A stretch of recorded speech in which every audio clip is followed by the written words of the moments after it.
Welcome to wrestling remakes Tamil channel. இந்த வீடியோவில் எதை பற்றி பார்க்க போகிறோன்னா, இன்றைக்கி நடந்து முடிஞ்ச AEW டைனமிக் ஷோவோட ஹைலைட்ஸ் அண்ட் ரிவ்யூ தான் பார்க்க போகிறோம். மறக்காம சேனலுக்கு புதுசாக தெரியுதுன்னா சப்ஸ்கிரைப் பண்ணிக்கணும்பா. இன்றைக்கான கொஸ்டின் என்னென்னா, இன்றைக்கி நடந்து முடிஞ்ச AEW டைனமிக் ஷோவோட ரேட்டிங் என்ன சொல்லி மறக்காம கமெண்ட் பண்ணுங்கள்.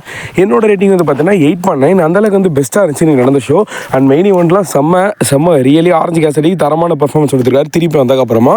அண்ட் நம்பர் 1 ஃபர்ஸ்ட் இடத்துல வந்து பார்த்தீங்கன்னா ஆல்மோஸ்ட் AEWக்கு கொலிஷன் ஷோவில் ஜேப் கிட் வந்து வரப்போகிறாருன்னு ஆல்மோஸ்ட் வந்து கன்ஃபார்ம் பண்ணிட்டாங்க. இது அஃபிஷியல். அண்ட் நெக்ஸ்ட் என்ன நடக்குதுன்னா, இந்த பிக் பில்லுக்கும் அண்ட் பவர் ஆஃப் சூப்ஸுக்கும் ஒரு மேட்ச் வந்து நடத்துகிறாங்க. ஸ்ட்ரீட் ஃபைட்டு எங்கே வேணால் எப்படி வேணால் போய் அடிச்சுக்கலாம்.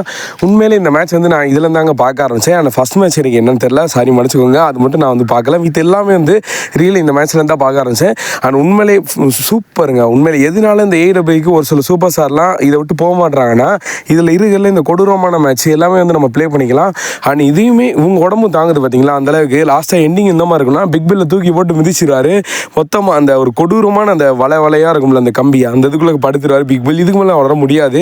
அண்ட் இந்த மேட்ச் வந்து குவைட் பண்ணிடுவாங்க.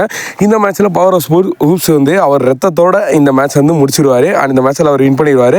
மேபி இந்த கதை வந்து திருப்பி அடுத்த கொலிஷன் சொல்லி ஆரம்பிக்கலாம். அண்ட் என்னென்னு பார்ப்போம். அண்ட் நெக்ஸ்ட் வந்து பார்த்தீங்கன்னா பேக் ஸ்டேஜில் மெர்சிடஸ் கோனுக்கு கேட்குறாங்க, அதாவது நீங்கள் வந்து இப்போதைக்கு TBS சாம்பியனாக இருக்கீங்க, அண்ட் ஏகப்பட்ட சாம்பியன் வச்சுருக்காங்க, என்னடா அது ஏதோ நகை போடுற மாதிரி அவ்வளோ சாம்பியன் வச்சுருக்காங்க.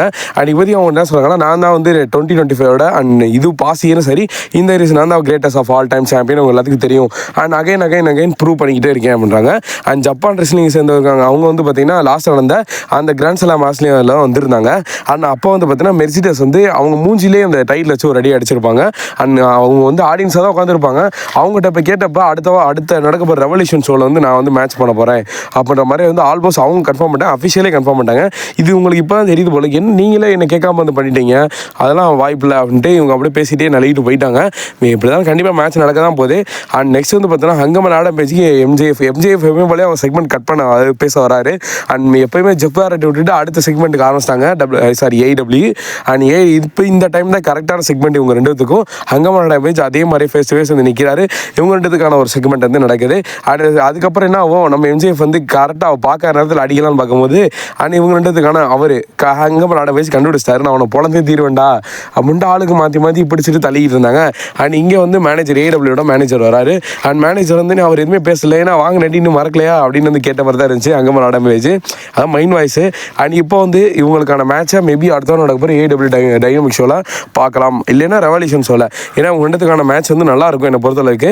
அதனால் மேபி அடுத்த டைனமிக் இல்லைன்னா ரெவல்யூஷனில் பார்ப்போம். நம்பர் டூ என்னன்னா, இந்த கிறிஷுக்கும் மேகனுக்கும் ஒரு மேட்ச் வந்து நடத்துகிறாங்க. இந்த மேட்ச் வந்து பார்த்தீங்கன்னா நார்மல் உமன் டிவிஷன் மேட்ச் மாதிரி தான் இருந்துச்சு, நல்லா தான் போய்கிட்டு இருந்துச்சு.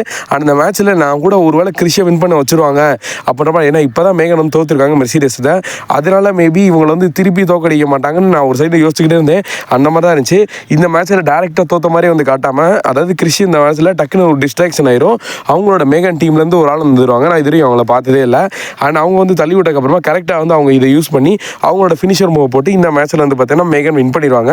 அண்ட் மேகன் இது ஒரு டிஸ்ட்ராக்ஷனால வின் பண்ணனால, அதாவது இது அவங்க ரெண்டு பேருமே சேர்ந்து கிறிஷை போட்டு போலன்னு பொழக்க. அண்ட் இதுக்கப்புறம் என்ன நடக்கும், அடுத்து வந்து பார்த்தீங்கன்னா தண்டர் ரோஸ்ன்னு சொல்லி ஒரு சூப்பர் ஸ்டார் இருந்தாங்க. அவங்க வந்து பார்த்தீங்கன்னா பாதி இந்த டார்பி ஆலின் மாதிரி இருந்தாங்க. அவங்க ஒய்ஃப் உள்ள இருக்கு. நாங்கள் இவங்களை இப்போ தான் பார்க்குறேன். தண்டர் ரோஸ் வந்து பார்த்தீங்கன்னா கிறிஷை வந்து எப்படியே காப்பாற்றிட்டாங்க. இங்கே அக்ளைமெண்ட்ஸ் வந்து பிளாட்டினம், இப்போ அக்ளைண்ட் கிடையாதோ.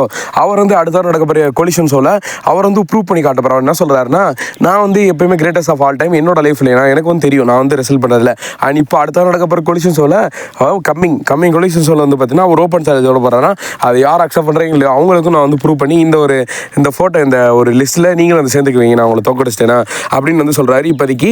அண்ட் இவர் வந்து இவரோட பிளாட்டினம் ஓகே. ஆனால் இன்னொரு பார்ட்னர் வந்து எங்கே போனான்னு தெரியல. நம்பர் த்ரீனா இங்கே அந்த ரிகோஷீட் வராரு. அண்ட் ரிகோஷீட் இப்போதைக்கு என்ன பேசுகிறாருன்னா, அதாவது ஒரு பாஸ்ட் வீக் உங்களுக்கு தெரியும். அண்ட் ஸ்டீவ் ஸ்ரீலாண்ட அவனுக்கு அதை ஹேஷ்னாரு, அது உங்களுக்கு தெரியணும் அர்த்தண்டு அவரை வந்து தோக்கடிச்சேன், ஆனால் அவனை அசிங்கப்படுத்தினேன். இதுக்கப்புறம் என்னோட வாய்ப்பு பார்த்தீங்களா, என்னோட ட்ரெஸ் எல்லாம் மாறிடுச்சு.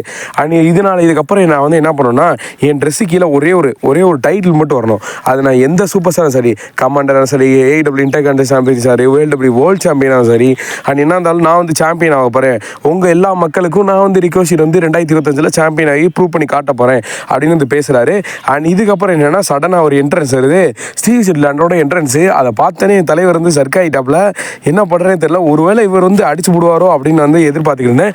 அண்ட் ரிகோஷிட் பேசிக்கிட்டு இருக்க மாதிரி, ஆனால் அந்த மாதிரி நடக்கலை. Steve ஸ்ரீலாண்ட் மிஸ்ஸோட side வந்திருக்காப்புல. அவர் வந்து என்ன பேசுகிறார் மாஸ்டர் அவர் வந்து இன்னைக்கு செக்மெண்ட் கட் பண்ணியிருந்தாரு வேற லெவலா. அண்ட் இப்போ வந்தோடனே நீ வந்து பார்த்தா அந்த என்ட்ரன்ஸ் கேட்டோன்னு பயந்துட்ட பார்த்தியா, நீ வந்து பயந்துட்ட அப்படின்னு வந்து கையை கட்ட சொல்லும் போது நல்லா இருந்துச்சு. ஆனால் இதுக்கப்புறம் அவர் என்ன சொல்கிறாருன்னா, நீ வந்து சொல்லலாம் நீ வந்து சாம்பியன் போகிற அதுக்குள்ளேயும் இதெல்லாம் வந்து நடக்காத காரியம் கிடையாது. அவன் கஷ்டப்பட்டு எவ்வளோ வருஷத்துக்கு அப்புறமா சாம்பியன் எடுத்துக்கா, நீ அசால்ட்டாக எடுக்கலாம்னு சொல்கிற. ஆனால் அது மட்டும் இல்லை, நீ வந்தே வந்து கிட்டத்தட்ட ஒரு 4 மாதம் தான் ஆகுது. ஆனால் சீசனில் நீங்கள் இருந்து ஏகப்பட்ட அச்சீவ்மெண்ட்லாம் பண்ணியிருக்கான் தெரியுமா. ஆனால் அவனை நீ தோக்கடிச்சுன்னு நினைக்கிறேன். ஆனால் நீ நினைக்கிற மாதிரி சீசனில் இதோட வந்து நிப்பாட்ட மாட்டான். ஆனால் திருப்பி வருவான், உனக்காக வருவான், திருப்பி வந்து ஒன்றை வந்து தோக்கடிப்பான். நீ டைட்டில் எடுக்க போகிற கனவையும் உடைப்பான். அதனால் நீ வந்து டைட்டில் எடுக்கிற ஆசையை வந்து இதோட வந்து மறந்துடு அப்படின்னு வந்து சொல்கிறாரு. ரிகோஷிட் வந்து கடுப்பாயிட்டார். நான் கூட இவனை தூக்கி போட்டு குத்திடுறாரு நினச்சேன். ஏன்னா சீசனில் இருந்தால் இல்லை அடிச்சுடுவாரு நினச்சேன். ஆனால் இப்போதைக்கு ரிகோஷிட் என்ன சொல்கிறாருன்னா, நீங்கள் சொல்கிற ஓகே நீ அக்செப்ட் பண்ணிக்கிறேன், பட் இருந்தாலும் சீசன் வரட்டும். ஆனால் அதுக்கு முன்னாடி நான் டைட்டில் எடுப்பேன், திருப்பி வந்தாலும் எனக்கு கவலையும் கிடையாது, அவனையும் வந்து தோக்கடிப்பேன். அண்ட் அகைன் அப்படின்னு வந்து தரமான அந்த செக்மெண்ட் வந்து பண்ணியிருக்காரு இன்றைக்கி வந்து ரிகோஷிட்டு. அண்ட் ரிகோஷிட் வந்து ப்ரூவ் பண்ணி காட்டுவாரா இந்த 2025 சாம்பியன் ஆவாரா அப்படின்றத நம்ம வந்து கூடிய சீக்கிரத்தில் பார்க்கலாம். இன்றைக்கி தரமான ஒரு செக்மெண்ட் நடந்துச்சு. அண்ட் ரிகோஷிட் பரவாயில்ல, WWE இருந்த விட AEW கொஞ்சம் பெட்டராக தான் பண்ணுறாரு. அண்ட் நெக்ஸ்ட் இந்த ஃபைனல் மெயின் இவெண்ட்டுக்கு வந்தாச்சுங்க. அன்டிஸ்பியூட்டட் யாரால் வந்து ஸ்ட்ராங்குக்கும். அண்ட் இப்போ வந்து ஆரஞ்சு கேசரி ரொம்ப நாள் கழிச்சு திருப்பி வந்துட்டார். ஜான் மார்க்ஸ்லி கூட தரமான மேட்ச் பண்ணி, ஆனால் ஒரு சில வாரெலாம் நடந்துச்சு. அதெல்லாம் போக இப்போ திரும்பி வந்து அவரோட அதே ஃபிட்னஸ், அதோட அதே ஸ்கில் இன்னும் இருக்கான்னு செக் பண்ணுறதுக்காக ஸ்ட்ராங்கை வச்சு எப்பயும் ஒரு மேட்ச் பண்ணுவாங்க. அண்ட் இந்த மேட்ச் வந்து சொல்ல போனால் நல்லா இருந்துச்சு உண்மையிலே. அண்ட் ஆரஞ்சு கேசரி எப்படி போனாரோ அதே மாதிரி தான், அதே பர்ஃபார்மன்ஸ் தான் இந்த டைமும். அண்ட் கரெக்டாக வந்து தன்னோட ஃபினிஷர் மூவ் போட்டு இங்கே மேட்ச் வந்து முடிச்சு விட்றாரு. அண்ட் இங்கே முடிச்சு விட்டக்கப்புறமா இந்த ஒரு மேட்சையும் அஃபிஷியல் பண்ணுறாங்க. அண்ட் அஃபிஷியல் AEWயோட அந்த மைக்ஸ் வருவார். அவர் பேர் தெரில. ஆனால் அவர் வந்து இப்போதைக்கு இங்கே வந்து அதுன்னா ஸ்ட்ராங் அழுதுகிட்டே போகிறாரு. ஆரஞ்சு கேசரியை பார்த்து ஒரு சில விஷயங்கள்லாம் கேட்குறாங்க. ஏன்னா இப்போ உங்களோட ஃபேன்ஸுக்கு நீங்கள் ஒரு சில விஷயங்கள்லாம் சொல்லணும். அதாவது அடுத்த வாரம் நடக்கப்படுற டைனமிக் ஷோவில் AEW இன்டர்கண்டல் சாம்பியன்ஷிப் மேட்ச் வந்து பண்ண போகிறீங்க. அண்ட் இந்த மேட்ச்சில் வின் பண்ணிங்கன்னா நீங்கள் வந்து டைட்டில் எடுத்துருவீங்க. ஆனால் இதுக்கப்புறம் AEW ரெவல்யூஷனில் ஒரு மேட்ச் வந்து பண்ண போகிறீங்க கென்னி ஒமேகா பற்றி, அதை பற்றி சொல்லுங்கன்னு டான் கால்ஸ் ஃபேமிலி வந்துடுவாங்க. இவன் அந்த மேட்சை விட்டு தாண்டினா தானே அந்த AEW ரெவல்யூஷனுக்குள்ளே போகிறதுக்கு, அதனால அங்கேயே வச்சு முடிச்சிருவோம், ஏன் அவ்வளோ தூரம் தானே இங்கேயே வச்சு அடித்து முடிச்சிருவோம் அப்படின்னு வந்து ஒரு பிளான் வந்து பண்ணிட்டாங்க. அண்ட் இங்கே சண்டை போட்டுக்கிறோமோ நினச்சேன் கென்னி ஒமேகா வருவாருண்டு. அதுக்கேற்ற மாதிரி தான் என்னதான் கென்னி ஒமேகா இவருக்கு ஆப்போசிட்டாக தான் மேட்ச் பண்ண போகிறார் AEW ரெவல்யூஷனில். ஒருவேளை இவர் வின் பண்ணால், ஆனால் அதுக்கு பரவாயில்ல, அவர் வந்து ஹெல்ப் பண்ணார். ஆனால் இவங்க 2 பேருமே சேர்ந்து இங்கே அடித்து இவர் வந்து சோழியை முடிச்சு விட்ருவாங்க. ஆனால் வந்து நான் கூட வில் ஆஸ்பர் இந்த மாதிரி அடுத்தடுத்து வருவாங்கன்னு நான் எதிர்பார்த்தேன். ஆனால் Kenny omega and orange kesari 2 பேருமே போதும் அப்படி அப்படியே வேறு லெவலாக இன்றைக்கி வந்து செக்மெண்ட் பண்ணாங்க. எண்டிங் செக்மெண்ட் எப்போயுமே AEW வேறு பெர்ஃபெக்டாக பண்ணிடுவாங்க. அண்ட் இங்கே அடுத்த வாரம் நடக்க போகிற கொலிஷன் ஷோ அப்கமிங்கில் வர போகிற கொலிஷன் ஷோ கண்டிப்பாக மிஸ் பண்ணிடுறாங்க. அண்ட் நான் வந்து முடிஞ்சாலும் ட்ரை பண்ணி போட்டுறேன். அப்படி இல்லைன்னா வந்து நீங்கள் உங்களுக்கு கொலிஷன் ஷோ வேணும்னா மறக்காமல் கமெண்ட் பண்ணுங்க நண்பா. அண்ட் நீங்கள் நடந்த AEW டைனமிக் ஷோ ரியலி வந்து சூப்பராக இருந்துச்சு. அண்ட் ஃபஸ்ட்டு மேட்ச்சை மட்டும் மிஸ் பண்ணிட்டேன். அண்ட் மித்தபடி எனக்கு அந்த ஹங்கமன் நடந்துச்சு MJFக்கும் ஒரு மேட்ச் வந்து அடுத்த நடந்தால் வேறு நல்லா இருக்கும். ஏன்னா அந்த மேட்ச்சுக்காக நான் வெயிட் பண்ணுறேன். நீங்கள் வெயிட் பண்ணுறேன், மறக்காமல் கமெண்ட் பண்ணுங்கள். தேங்க்யூ.